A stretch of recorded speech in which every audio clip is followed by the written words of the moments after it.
You're watching KSL News at 4.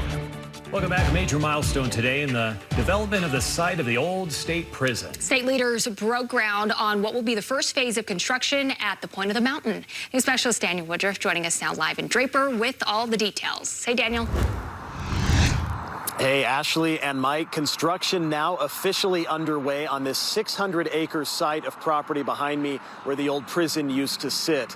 This morning at a groundbreaking ceremony, Governor Spencer Cox and other state leaders jumped into excavators to turn over the first dirt symbolically here on this big new project, phase 1 of the project. The first phase will also, besides building some buildings and putting in infrastructure, include extending Porter Rockwell Boulevard and connecting it from the south to the north. Leaders say that road will not just be for vehicles, but will also include places for pedestrians and bicyclists.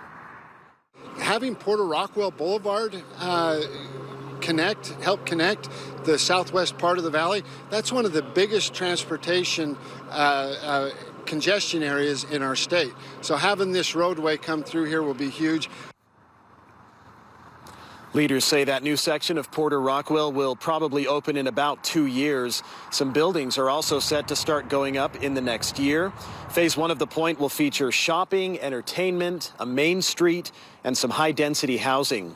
Workers have been busy here since March, prepping the site and installing some of the natural gas and other infrastructure for the project ahead of today's groundbreaking ceremony. Now, this, again, is a 600-acre site. This first phase will cover about 100 acres. There's a lot to do. This will probably be, leaders say, about a 30-year project all told. But they say it's exciting to see finally dirt turning and things getting moving. Back to you. Yeah, it'll be anxious to see what this becomes over the years. All right. Thank you very much, Daniel. Kevin joining us now. On I-15. And construction has begun at the site of the old Utah prison. It's been a long time coming, and it is awesome. What you can expect from the new project right now on KSL-5 News at 6. All right, sounds good. Thank you, Kevin. A massive new development going up near the Point of the Mountain. Why some say that area is one of the best locations in the country. And the city of Vernal is welcome. Chopper 5 is giving us this exclusive bird's eye view of the massive new development at the site of the old state prison. New specialist Daniel Woodruff is in Draper, showing us what's going in first and asking state leaders how long it will take. It's a huge milestone. Utah leaders say it's finally go time. Construction is underway, developing 600 acres of state-owned land where the old prison used to sit. It's really one of the best locations in the nation. House Speaker Mike Schultz calls this new development, known as The Point, a win. What will happen here over the next decade or two will really help propel Utah moving into the future. Phase 1 of the project will develop 100 acres. It will include shopping, entertainment, a main street, and extending Porter Rockwell Boulevard. It'd be another main connector from north to south that's greatly needed right now. Michael Ombre is executive director of the Point of the Mountain State Land Authority. He says the new road will likely open in about 2 years. And it'll be the main thoroughfare through this development, which will bring you into the center. This development will also include thousands of housing units. The governor says some of those will be affordable, but as of now, it's unclear exactly how many. We're still doing a lot of studies right now on housing and what the best appropriate housing solution would be. I can't tell you exact numbers at this point, but there will be a lot of opportunity for housing. The Point will also feature this longtime prison chapel built by inmates. Draper Mayor Troy Walker says it's satisfying to see things finally moving after years of planning. It's been a long time coming, and it is awesome. Daniel Woodruff, KSL-5 News. Daniel, thank you. Almost $5.5 million has been 5 News. Oh, congratulations to her. Dan, thanks.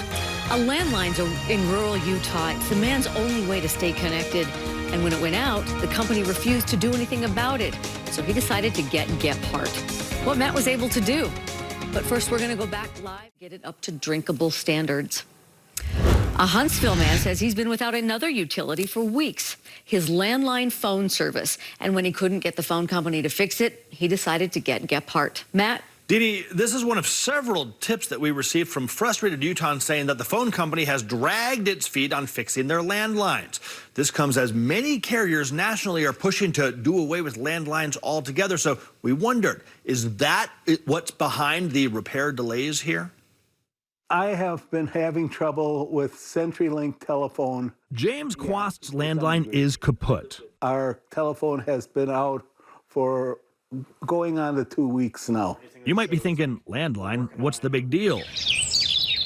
Well, out in rural Huntsville, James says it's a very big deal because cell phone service is spotty at best. I have no cell phone service and there's no phone. Worse, James says his landline goes out a lot. Now, 2 weeks into this outage, he says that CenturyLink will only tell him he has to wait. With his patience worn out, if you call our phone right now, what you'll get is a busy signal. James decided it was time to call me.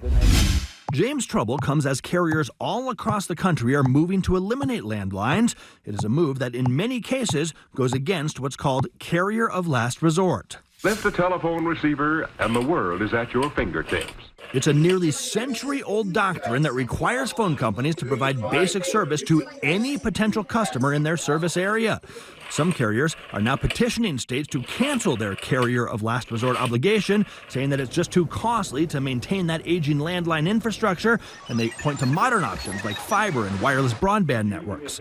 However, consumer advocates say that will cause an unfair burden on people who either don't want to use a cell phone or cannot afford one, and also to folks in rural areas without good cell phone service, like James. We're out in the boonies and they don't want to spend money here. And indeed, our investigation confirmed that CenturyLink is one of the companies that wants out of its carrier of last resort obligation. The company sent a petition to that effect to Utah's Public Service Commission, but last March, the Public Service Commission said no for now. The KSL investigators reached out to the PR folks at Lumen, the company that owns CenturyLink, and we asked if there's hesitation to fix James's landline because of their bid to shed that carrier of last resort status. A spokesperson insisted no.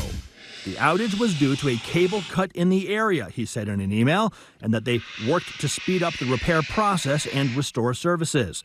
The spokesperson also said that repair and maintenance activities for our existing customers are not affected by the presence of a carrier of last resort obligation. What I'd really like to have happen is my telephone to work. In the end, James got his wish. 2 days after we contacted Lumen, his landline finally got fixed. And Lumen tells us this repair to James's phone line is designed to be permanent. Dini. All right. Nice work, Matt. Thank you.